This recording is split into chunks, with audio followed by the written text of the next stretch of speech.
नमस्कार, India news देख रहे हैं आप और मैं हूं आपके साथ सचिन दुबे। शुरुआत करते हैं फटाफट खबरों की। कृषि कानूनों के खिलाफ दिल्ली सीमाओं पर किसान आंदोलन का 92वां दिन है। किसान आज दमन विरोधी दिवस मना रहे हैं, जिसमें किसान आंदोलन पर हो रहे चौतरफा दमन का विरोध किया जाएगा। सभी तहसील और जिला मुख्यालयों पर राष्ट्रपति के नाम ज्ञापन दिए जाएंगे। इस बात पर जोर दिया जाएगा कि किसानों का सम्मान किया जाए और उनके खिलाफ कोई दमनकारी कार्रवाई नहीं की जाए। प्रदेश भर में 3वीं से 5वीं तक के छात्रों के लिए स्कूल आज से खोल दिए जाएंगे। करीब 11 महीने बाद छात्र स्कूल में वापस लौटेंगे। अभिभावकों की अनुमति के साथ ही छात्रों को स्कूल में एंट्री होगी। जो छात्र ऑनलाइन पढ़ाई जारी रखना चाहते हैं, उनके लिए ऑनलाइन सुविधाएं जारी रहेंगी। छात्रों को स्कूल में आने के लिए बाध्य नहीं किया जाएगा और न ही उनका नाम काटा जाएगा।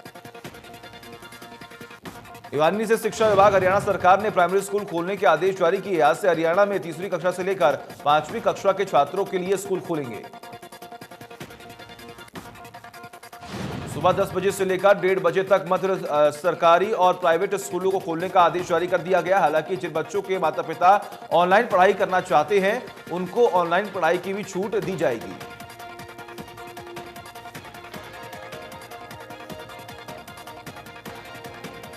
पलवल में किसानों के धरने को जोधपुर के सैकड़ों किसानों ने समर्थन दिया। इस दौरान उन्होंने ट्रैक्टर रैली निकाली और गीतों के जरिए केंद्र सरकार और कृषि कानूनों का विरोध जताया। पूर्व सरपंच ने बताया कि गांव जोधपुर से सैकड़ों किसान संघर्ष समिति के नेतृत्व में केएमपी केजीपी इंटरचेंज पर चल रहे धरने पर समर्थन देने के लिए पहुंचे हैं। किसान अपने साथ खाने का राशन भी लेकर पहुंचे थे।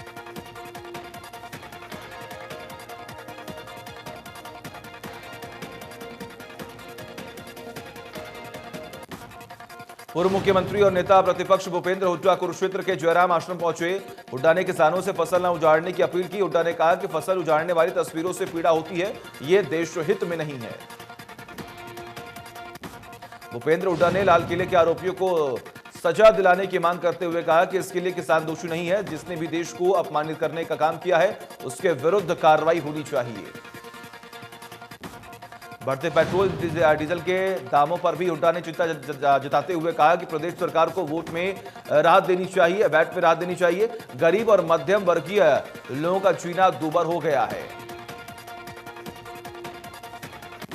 पेट्रोल डीजल की कीमतों को लेकर पलवल पहुंचे राज्यसभा सांसद दीपेंद्र हुड्डा ने भी सरकार को घेरा। दीपेंद्र ने कहा कि जिस तरह से पेट्रोल डीजल और रसोई गैस के दाम बढ़े हैं, इससे आम जनता की कमर तोड़ दी है। दीपेंद्र ने किसान आंदोलन को लेकर कहा कि आज तक ऐसा किसान आंदोलन नहीं हुआ जिसमें 248 किसान शहीद हुए हों। दीपेंद्र ने घोषणा की, प्रदेश में कांग्रेस सरकार आने पर शहीद किसानों के परिवारों को नौकरी देंगे। आंदोलनकारी किसानों ने प्रदेश भर में शहीद आजम भगत सिंह के चाचा सरदार अजीत सिंह की जयंती पर पगड़ी संभाल जटा कार्यक्रम का आयोजन किया। भिवानी में आंदोलनकारी किसानों ने कहा कि मांग पूरी होने तक आंदोलन जारी रहेगा। किसान नेताओं ने कहा कि जिस तरह भगत सिंह के चाचा सरदार अजीत सिंह ने अंग्रेजों के समय किसानों के लिए लड़ते हुए आंदोलन चलाया था, वैसे ही ये किसान आंदोलन चलाया जाएगा। हरियाणा पंजाब के टटियाना बॉर्डर पर किसानों ने पगड़ी संभाल जटा कार्यक्रम मनाया। इस दौरान किसानों ने गोहाल से विधायक ईश्वर सिंह को लेकर कहा कि वो जेपी कर समर्थन वापसी का दबाव बनाए, इस्तीफा देकर किसानों के बीच जाएं।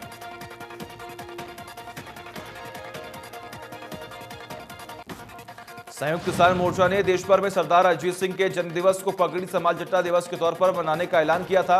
अंबाला के शंभू टोल प्लाजा पर किसानों ने अजीत सिंह का जन्मदिवस भी मनाया। युवाओं ने पीली पगड़ी बांध भगत सिंह के चाचा अजीत सिंह के पगड़ी संभाल जट्टा आंदोलन को याद किया। किसानों ने कहा कि कृषि कानूनों के खिलाफ लड़ाई को तेज किया जाए। संघर्ष तब तक जारी रहेगा तब तक किसानों की जीत नहीं हो जाती। सिंगू बॉर्डर पर किसानों का आंदोलन लगातार जारी है। वहीं किसानों की मौत का सिलसिला भी थमने का नाम नहीं ले रहा।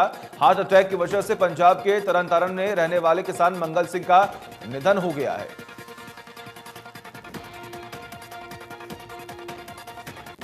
साथ ही किसानों के मुताबिक मंगल सिंह लंगर में खाना बनाने का काम संभाल रहे थे। अचानक तबीयत खराब होने के बाद हॉस्पिटल में भर्ती कराया गया, जहां उन्हें मृत घोषित किया गया। वो 12 फरवरी को आंदोलन में शामिल हुए थे।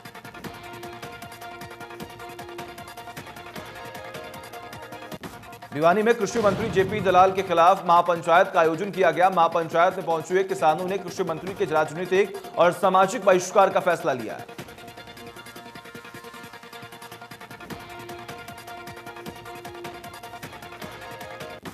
इस दौरान महापंचायत से ऐलान किया गया कि कृषि मंत्री को शादी और पगड़ी रस्म जैसे कार्यक्रमों में बुलावा देना वाले लोगों का भी सामाजिक बहिष्कार किया जाएगा। अंबाला में किसान ने ट्रैक्टर से खेत में खड़ी गेहूं की फसल को नष्ट कर दिया, जिसके बाद किसान नेताओं को मामले की भनक लगी तो किसान नेताओं ने फसल नष्ट कर रहे किसानों को समझाया। लगातार किसान नेताओं की अपील के बावजूद किसान अपनी फसलों को बर्बाद करने में लगे हुए हैं। सोनीपत के सेहरी गांव में भी फसल पर ट्रैक्टर चढ़ाने की खबर सामने आई है। किसान ने अपनी 3 एकड़ की फसल को बर्बाद कर दिया है। सीमांत क्षेत्र में किसानों को सरकार ने बड़ी राहत दी। सरकार के इस फैसले के बाद सीमाओं के साथ लगते बाकी राज्यों के किसान भी हरियाणा की मंडियों में अपनी फसल बेच सकेंगे। सीमांत क्षेत्र के किसानों को फसल बेचने से पहले मेरी फसल मेरा ब्यौरा पोर्टल पर फसल से जुड़ी जानकारी दर्ज कराने के बाद ही योजना का फायदा मिल सकेगा। इससे पहले किसानों को मंडियों में फसल डालने के लिए भी जद्दोजहद करनी पड़ती थी। यमुनानगर के साथ लगती हिमाचल और उत्तर प्रदेश की सीमा पर बसे गांव के किसानों को मंडियों में गेहूं की फसल बेचने में दिक्कत का सामना नहीं करना पड़ेगा। सरकार के आदेशों के बाद रादौर में किसान फसल बेच सकेंगे। इसके लिए अनाज मंडियों में आढ़तियों ने दुकान पर फसल डालने वाले सीमांत किसानों की सूची मार्केट कमेटी कार्यालय में दी है।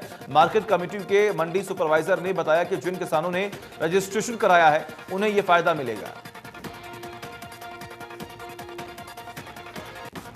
सिरसा में जड़ गलन बीमारी के कारण किसानों की नरमे कपास की हजारों एकड़ फसल खराब हो गई थी, जिसके मुआवजे की प्रक्रिया शुरू हो गई है। कृषि विभाग ने खराब हुई 30 गांवों की फसलों का सर्वे करवा बीमा कंपनी को भेज दिया है। मुआवजा जल्द मिलने की सूचना पाकर किसान भी खुश दिखाई दे रहे हैं। किसानों ने कहा है कि इस मुआवजे के लिए किसानों ने सरकार के खिलाफ कई दिनों तक विरोध प्रदर्शन किया था और उनके संघर्ष को अब कामयाबी मिलनी शुरू हो गई है। हरियाणा के गृह मंत्री अनिल विज ने दिल्ली बीजेपी मुख्यालय पहुंचकर पार्टी अध्यक्ष जेपी नड्डा से मुलाकात की। विज का कई कैबिनेट मंत्रियों से भी मुलाकात का कार्यक्रम है। जेपी नड्डा से मुलाकात के बाद गृह मंत्री अनिल विज ने रक्षा मंत्री राजनाथ सिंह से भी मुलाकात की। कोरोना से रिकवरी के बाद अनिल विज का यह पहला दिल्ली दौरा है।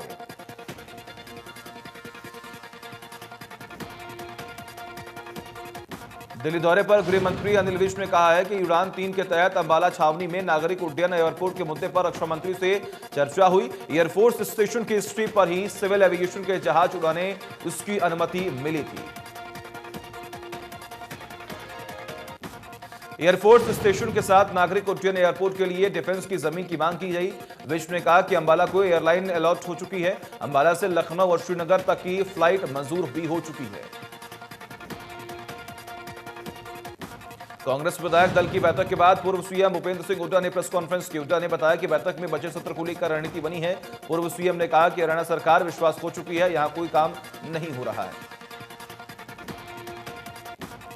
हुड्डा ने कहा कि महंगाई को लेकर कांग्रेस जिला स्तर पर प्रदर्शन कर रही है। हुड्डा ने कहा कि सरकार के खिलाफ बजट सत्र में अविश्वास प्रस्ताव लाएंगे। हुड्डा ने कहा कि 4 मार्च को दोपहर 3 बजे कांग्रेस विधानसभा सत्र की रणनीति पर चर्चा करेगी। राज्यपाल के अभिभाषण के और शोक प्रस्ताव के बाद सदन में अविश्वास प्रस्ताव लाया जाएगा।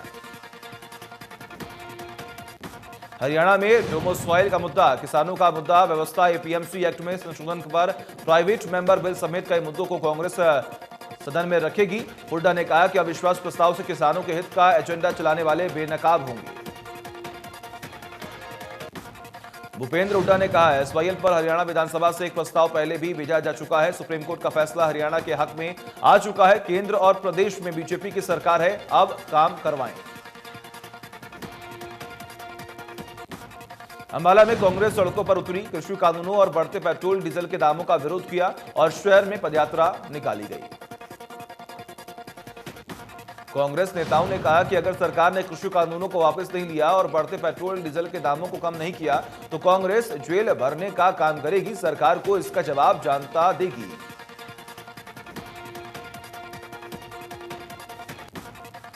ओपी चौटाला की पैरोल 9 मार्च तक के लिए बढ़ी। दिल्ली हाईकोर्ट ने पैरोल बढ़ाई। ओपी चौटाला ने रिहाई की मांग को लेकर याचिका डाली है, जिसमें उम्र और दिव्यांगता के आधार पर रिहाई मांगी गई है। हरियाणा के उप मुख्यमंत्री दुष्यंत चौटाला ने चंडीगढ़ में ऊंचान विधानसभा क्षेत्र के प्रस्तावित और चालू प्रोजेक्ट्स की समीक्षा की। उन्होंने बैठक में मौजूद अधिकारियों को प्रोजेक्ट्स इसी बजट अवधि में पूरा करने के निर्देश भी दिए। डिप्टी सीएम ने कहा कि विकास कार्यों के लिए राज्य सरकार की ओर से धन की कमी नहीं आने दी जाएगी। डिप्टी सीएम ने उचाना विधानसभा क्षेत्र से संबंधित एजेंडे पर पॉइंट वाइज चर्चा की है। पंचकुला में आयोजित 82वीं senior national table tennis championship के समापन समारोह में डिप्टी सीएम दुष्यंत चौटाला ने शिरकत की। इस दौरान खेल मंत्री संदीप सिंह भी ताऊ देवीलाल स्टेडियम में मौजूद रहे। हरियाणा के सहकारिता और अनुसूचित जाति पिछड़ा वर्ग कल्याण विभाग की योजनाओं की समीक्षा के लिए जिला कल्याण अधिकारियों की बैठक हुई। बैठक में विभागीय मंत्री डॉक्टर बनवारी लाल ने अधिकारियों को निर्देश दिए। डॉक्टर बनवारी लाल ने कहा कि सरकार की कल्याणकारी योजनाओं का लाभ दूर दराज गांव के लोगों तक पहुंचे, अंत्योदय का सपना साकार हो सके। अधिकारी महीने में 2 दिन किसी भी गांव में जाकर लोगों को सरकार की योजनाओं की जानकारी भी दे सके। इस दौरान लापरवाह अधिकारियों को लेकर बनवारी लाल ने कहा कि ऐसे लोगों के प्रति सख्त रुख अपनाने की जरूरत है। लंबित मामलों का समय के निस्तारण करने के लिए निर्देश भी दिए गए। पंचकुला में जिला सचिवालय के प्रशासनिक अधिकारियों की अहम बैठक हुई, जिसमें विधानसभा अध्यक्ष ज्ञानचंद गुप्ता और केंद्रीय राज्य मंत्री रतनलाल कटारिया ने हिस्सा लिया। बैठक में कई अहम मुद्दों पर भी चर्चा हुई है। हरियाणा में सरपंचों का कार्यकाल 23 फरवरी को खत्म हो गया। 24 फरवरी के बाद ग्रामीण अंचल में विकास कार्यों की जिम्मेदारी प्रशासन के प्रतिनिधियों की होगी। सरपंचों के कार्यकाल के बाद आगे की रणनीति को लेकर डीसी ने जानकारी दी है। उपायुक्त मुकुल कुमार के मुताबिक सरकार ने अपने स्तर पर और उपायुक्तों के जरिए अध्यादेश जारी किए हैं कि कोई भी पंचायत का सरपंच या पंचायत समिति का पदाधिकारी और जिला परिषद के प्रतिनिधि अपना चार्ज अपने संबंधित अधिकारियों को सौंप दें। जिला विकास एवं पंचायत अधिकारी शंकरलाल गोयल ने कहा कि संबंधित अधिकारी ग्रामीण अंचल में चल रहे विकास कार्यों को पूरा करवाएंगे। पंचायतों से जुड़े मसलों को लेकर संबंधित अधिकारी ही काम की समीक्षा भी करेंगे। हरियाणा की पंचायती राज संस्थाएं जिला परिषद, पंचायत समिति और ग्राम पंचायत प्रशासकों के हवाले हो गई। मौजूदा पंचायतों का कार्यकाल पूरा हो गया। तय समय पर चुनाव नहीं होंगे और खबर है कि चुनावों में 5 से 6 महीने की देरी हो सकती है। ऐसे में सरकार पंचायती राज संस्थाओं में प्रशासक नियुक्त करने के आदेश पहले ही जारी कर चुकी है। माना जा रहा है कि अब इसके लिए नोटिफिकेशन भी जारी हो जाएगी। सरकार के इस आदेश को सरपंचों की एसोसिएशन ने पंजाब एवं हरियाणा हाईकोर्ट में भी चुनौती दी थी, लेकिन हाईकोर्ट ने इसे राहत नहीं मिली। पंचायतों में महिलाओं को 50% आरक्षण से जुड़े फैसले पर हाईकोर्ट में सुनवाई जारी रहेगी।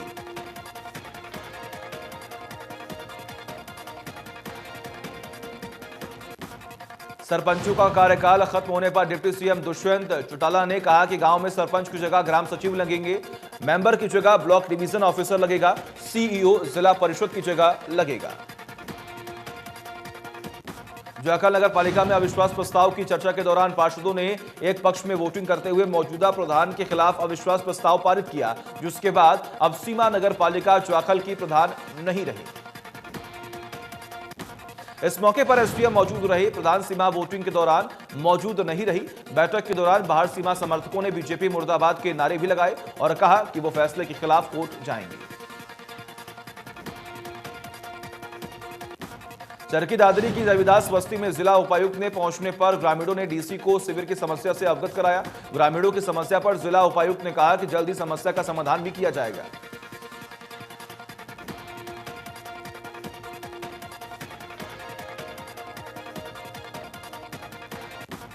रोहतक में श्याम कॉलोनी में ज्वेलरी शॉप पर 3 बदमाशों ने गन पॉइंट पर लूट की वारदात को अंजाम दिया। घटना के दौरान हुई हाथापाई में ज्वेलर के पैर में गोली भी लगी, जिसे गंभीर हालत में रोहतक पीजीआई में भर्ती करवा दिया गया। तीनों बदमाश घटना को अंजाम देकर बाइक से भागने में सफल हो गए। ज्वेलर का यह कहना है कि लगभग 1.5 किलो चांदी और 8 तोले सोना बदमाश लूटकर मौके से भागने में सफल हो गए। टोहाना में गांव जमालपुर के कस्तूरबा गांधी बालिका स्कूल को अपग्रेड करके सीनियर सेकेंडरी तक करने से ग्रामीणों में खुशी का माहौल है। ग्रामीणों ने सार्वजनिक उपक्रम ब्यूरो के चेयरमैन सुभाष बराला का आभार भी व्यक्त किया है। ग्रामीणों का यह कहना है कि बेटियों को उच्चतर शिक्षा देने के मकसद से गांव जमालपुर में स्कूल खोला गया। स्कूल अपग्रेड न होने से उन्हें परेशानियों का सामना भी करना पड़ता था। कैथल ट्रैफिक पुलिस के हौसले इन दिनों बुलंद हैं। 2 महीनों में 10,500 वाहनों के चालान किए गए और 75 लाख रुपए का जुर्माना भी जमा किया गया। पुलिस का यह कहना है कि लोग नियमों का पालन करें, चालान से बचें। पुलिस की सख्ती का परिणाम है कि दुर्घटनाओं में 20% की कमी आई है। आगे भी सख्ती जारी रहेगी। वल्लभगढ़ पुलिस ने सरकारी काम में बाधा पहुंचाने के आरोप में आधा दर्जन लोगों के खिलाफ मामला दर्ज किया। एसएचओ ने जानकारी भी दी है।